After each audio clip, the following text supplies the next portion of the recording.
ते मला थोडंसं असं एक तर कपाळावर हात येतो की अरे काय बोलताय, जे नाहीच आहे ते का दाखवताय. हो तिकडे गोंधळ, इतका आवाज ऐकून आले ना की मला थोडंसं आता शांतता हवी आहे. मला असं वाटतं की मी स्वतःच्या पर्स्पेक्टिव्हनी तरी खूप छान खेळले आणि खूप स्ट्रॉंगली पुढे आले. तर या क्षणी जेव्हा माझी बिग बॉसच्या घरातली जर्नी संपली आणि आता दुसरा प्रवास सुरू होणार, तर मला या ओळ्या आठवत आहेत.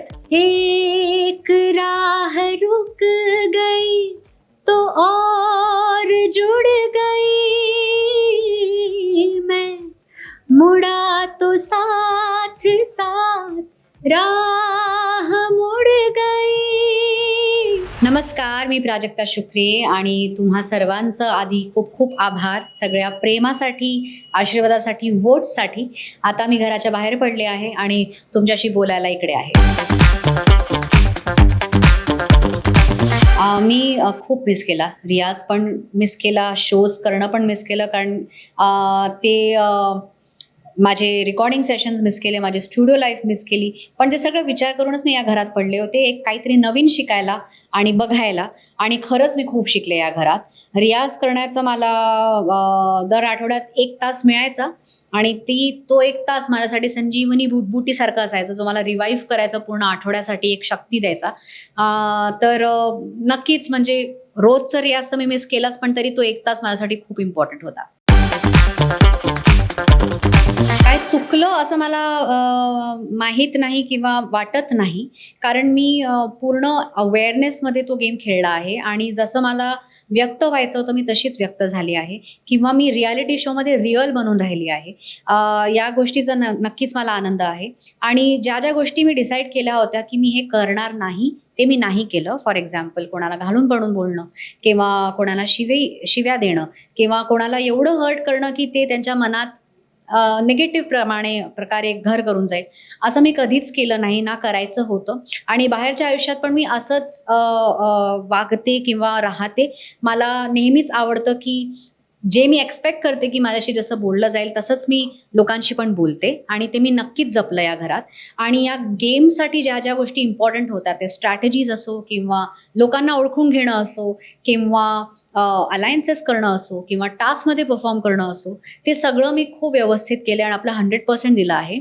तर मला असं वाटतं की मी स्वतःच्या पर्स्पेक्टिव्हनी तरी खूप छान खेळले आणि खूप स्ट्रॉंगली पुढे आले. खूप मोमेंट्स होते, 2-3 आत्ताच मी सांगितले मागच्या इंटरव्ह्यूमध्ये, म्हणून ते फ्रेशली मला आठवत आहेत. की एकदा जेव्हा पहिल्या आठवड्यात भाऊनी माझ्यासाठी स्टँड घेतला होता आणि म्हणाला होता की हा तिचा भाऊ उभा आहे, आता बोला काय कराल ते. ती फिलिंग मी कधीच विसरू शकणार नाही. म्हणजे आयुष्यभर ते माझ्या मनात घर केले त्या छान फिलिंगने. किंवा बिग बॉस जेव्हा प्रशंसा करायचे, जेव्हा ते मला कॉम्प्लिमेंट करायचे, ते मला खूप आवडायचं. एकदम असं एनर्जी मिळून जायची की दिवसभरात आता सेट आहे असं. तर त्या मोमेंट्स माझ्यासाठी नेहमीच माझ्या मनात घर करून राहणार आहेत.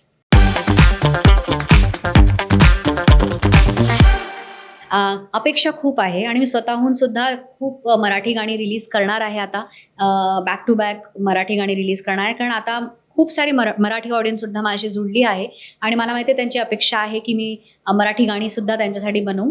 तर मी नक्कीच ते करणार आणि खूप छान वाटेल मला खूप साऱ्या मराठी मूवीजमध्ये गाणं किंवा सिरियलचे टायटल सॉंग्स गाणं. तर जे पण हे ऐकत असतील, प्लीज मला कॉन्टॅक्ट करा आणि माझ्याशी गाणं गाऊन घ्या.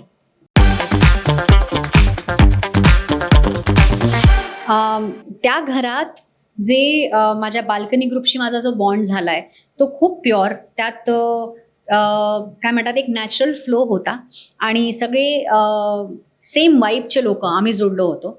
आणि ती फ्रेंडशिप जी करंटशी पण झाली ती खूप नॅचरल, खूप इझी फ्लोवाली फ्रेंडशिप नॅचरली झाली. आणि त्या ग्रुपमुळे ना, त्या हेवीनेसमध्ये, त्या क्युअसमध्ये मला लाईट मोमेंट्स मिळायचे, एक हसी मजाक व्हायचा, मस्ती व्हायची. तर ते माझं कम्फर्ट झोन झालं, ती लोकं माझी कम्फर्ट झोन झाली. आणि करणबद्दल बोललं गेलं तर तो खूप असा एक लहान मुलांसारखा मस्तीखोर असा मुलगा आहे आणि सगळ्यांशी गेम खेळायचा. मारामारीचा गेम असो, चिडवाचिडवीचा गेम असो, तर एक मजा त्यांनी आणली. आम्हा सगळ्यांनाच त्यांनी एक लाईव्हली केलं असं मी म्हणेन. तर खूप छान प्युअर असा फ्रेंडशिपचा आमचा बॉन्ड आहे आणि असणार.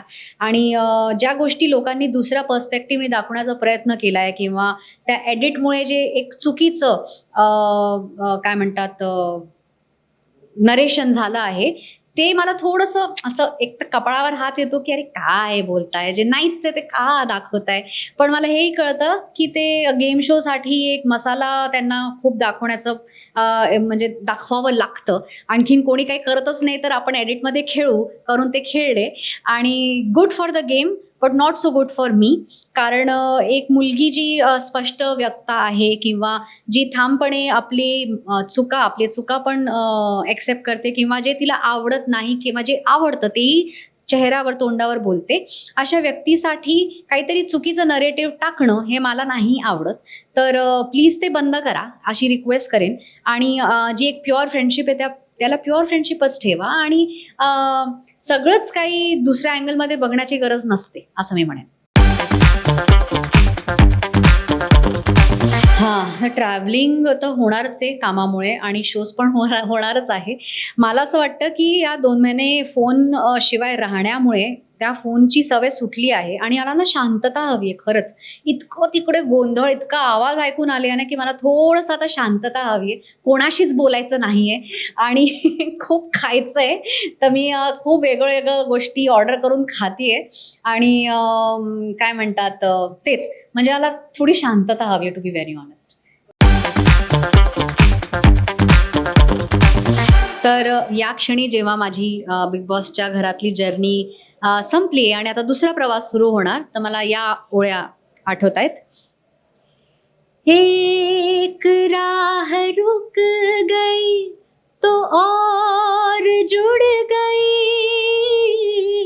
मैं, मुड़ा तो साथ साथ राह मुड़ गई, हवा के परों पर मेरा आशियाना, मुसाफिर हूँ यारो, ना घर है ना ठिकाना, मुझे चलते जाना है, बस चलते जाना. रसिका हो, कलाकृती मीडिया म्हणजे मनोरंजनाची लयलूट. मनोरंजन क्षेत्रातील किस्से व घडामोडींचा आस्वाद घेण्यासाठी कलाकृती मीडिया या यूट्यूब चॅनलला सबस्क्राईब करा आणि व्हिडिओ लाईक करा.